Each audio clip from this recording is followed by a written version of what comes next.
How's everyone? Not just your average Joe.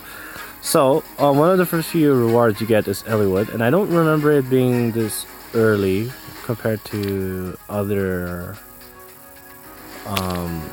Tempest Trials. I'm pretty sure it's always been the 15,000 reward, no, the unit, and then the 30,000 is the gold. But you know, things have changed. So, little trivia about the Eliwood art. Oh my goodness, it's beautiful. I love this art.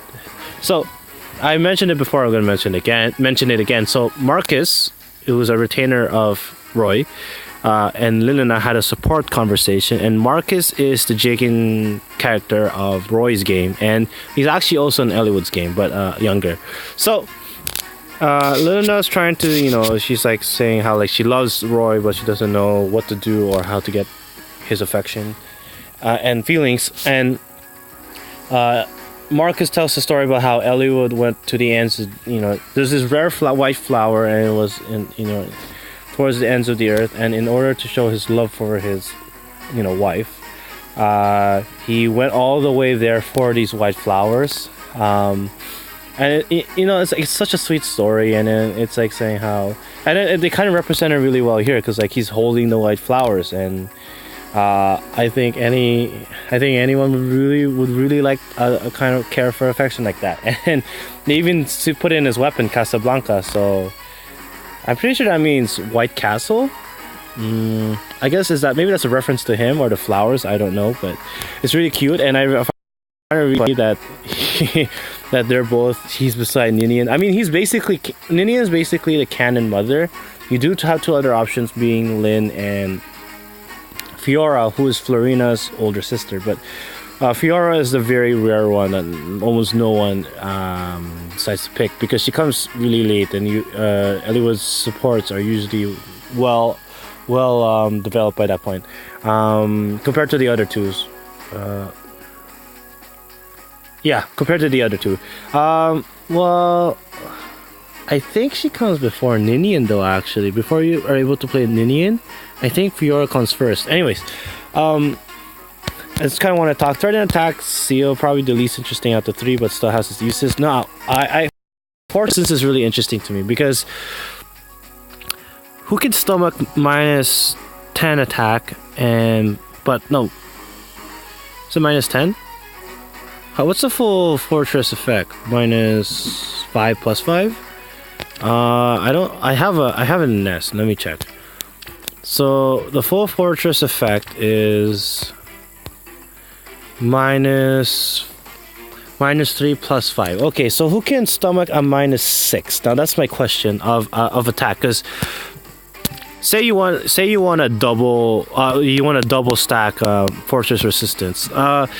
One unit that comes into mind, actually a couple are armored units, Gwendolyn and Sheena. Gwendolyn can kind of make work. If she's plus resistance, you give her Recruit's Lance, and you give her that double fortress resistance. I actually think she'll be a pretty good tank for both range and melee, because she has already a fantastic defense stat. The other unit being able to use it is obviously Sheena, the other armored unit. And same concept, except there is no Recruit's Lance equivalent for Axe. So that's kind of the only difference. I still think the close defense seal or the distance defense seal, whichever you prefer, might be like the close defense seal does make her tankier, but I guess you take both situations into account when you give her double fortress resistance. But that is a minus 6 attack, so you have to give it to a unit who can stomach that. Units with either low attack already or high resistance. I mean, Felicia can use it, but she does have Felicia's plate now, and you kind of want to have her. I was actually going to suggest Sita Kaeda before, but then now that she has her improvements, I don't think Fortress Resistance is a very good option. Julia, like, that's a minus 6. She like, Julia hits a pretty nice attack stat anyway, even at regular. So it'll be 44. I mean, high 5 resistance.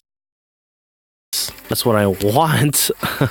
I'm not sure. You know, I'm also not sure about why Klein and Clarine are here, because I kind of get everyone else, and I know they're referencing the game. So these four are from the same game, and these four are from the same game. That's kind of how like they organized it, right? But it's kind of weird they use Klein and Clarine, because Clarine has this obsession with Klein, and they could have totally introduced a new unit named Tate. Is it Tate? Shana, Tate, and I think it's Tate. She's a flyer that's in love with Klein. They could have totally done that, but they picked Clarine and Klein. Like, I don't really get Clarine and Klein, really. I mean, is it because of the mothers, or is it because it's the same game? Like, because Roy and Linda is basically canon too, like, as the game is, the developers have kind of determined. I don't really know Clarine and Klein are there, personally. So yeah, just talking about the Fortress Resistance, it has its uses, and some units can use it well. It really depends on what you do. Some people want to put it in Guntra, but she doesn't have really a high resistance stat to start with, so I don't totally agree with it. Rise, actually, I just thought of him right now. Rise would be really good with a double Fortress Resistance. I'm not gonna lie, that's actually not too bad with Rise. It's not like he's gonna do any damage anyway. Most healers actually, Lucius, even Sakura. I love Lachesis. They could make use of it. It's like, just give them pain plus, whatever. Depend on the pain damage.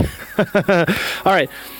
So 30,000, you get the 5-star Eliwood armored boots. Okay, so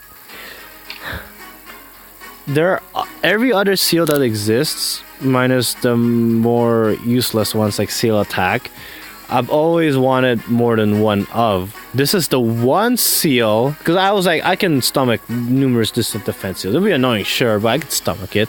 But this is one seal that I'm really happy is only one time, like a one-time time you get it. I don't know if you can improve this, because that's what scares me, because if there's like an armor boots 3, that basically means at any given point in time, they'll have one more movement, armored units, and they're already the most annoying units to face in the arena, so I don't want that. Other than that, it's just your usual rewards. I've never actually observed how many orbs you get. It's like what? Like how many orbs? Like what is that? Like 20, maybe 30, maybe 30 orbs. I don't know.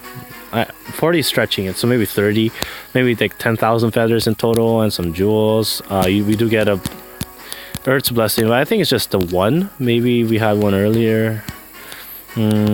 Maybe what do you get, like 100 coins, maybe 2 sacred coins.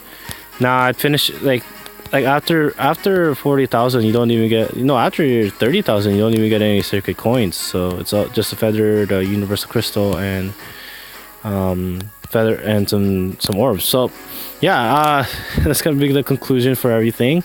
Hopefully you enjoyed me rant. Well, it's not really a rant, but hopefully you enjoyed me talk, and thank you for watching. Later days.